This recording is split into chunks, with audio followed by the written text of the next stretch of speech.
Mungu wetu hapendezwi na watu ambao hawafuati taratibu zake, maelekezo yake pale ambapo wanamkaribia.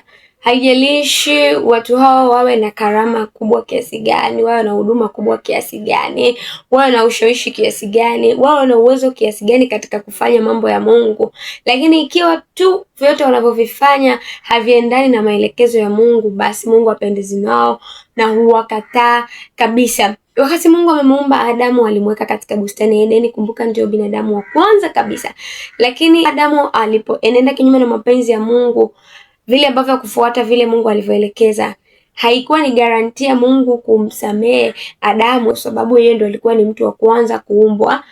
Mungu alimfukuza yeye pamoja na Eva katika bustani ya Edeni, ikiwa pia yeye ndo alimwambia kwamba wewe utatunza hii bustani. Ile ndo ilikuwa ni utumishi, ndo ilikuwa ni ministry ya Adamu. Hakujali kwamba who will take care of the Eden, who will take care of the garden.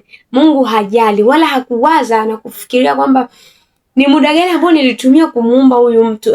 I breathed unto him, nikamuumba kwa sura na mfano yangu, so I have to pardon these people, kwamba ni wasamehe. So Mungu hajali kile ambacho kiko ndani yako, ikiwa tu vile unavyovifanya ni kinyume na mapenzi yake, au unamtumikia Mungu kwa kile ulicho nacho, lakini hauendani na kile ambacho anakitaka yeye. Mungu hapendezwi na watu wa namna hiyo.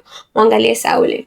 Mungu alimwambia Sauli kwamba go and kill Agag, nenda na umuue Agagi na umlete akiwa amekufa, lakini akaenda pale akafanya vitu tofauti na vile ambavyo Mungu amemwagiza. Akamleta Agagi hai, akachukua na baadhi ya vitu, akasema tunakuja kumtolea Mungu matoleo. Mungu alimkataa. He was totally rejected. Hata ukisoma maandiko, aliendelea kumuomba Mungu msamaha, aliendelea kuomba msamaha, lakini Mungu alikataa. Sasa mimi nimemkataa Sauli. Even though aliendelea kuwa kwenye position ya ufalme, lakini Mungu grab ile nafasi yake, alishamnyang'anya kabisa.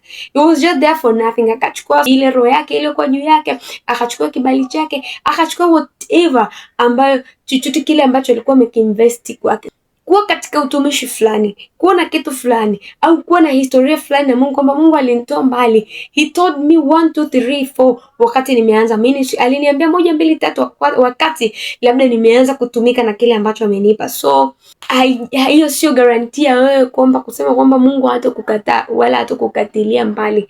He does not pardon those who do not follow his instruction. Yani hana mchezo na utani na watu ambao wanamkaribia bila kufuata mapenzi yake. Haijalishi na sauti nzuri kiasi gani.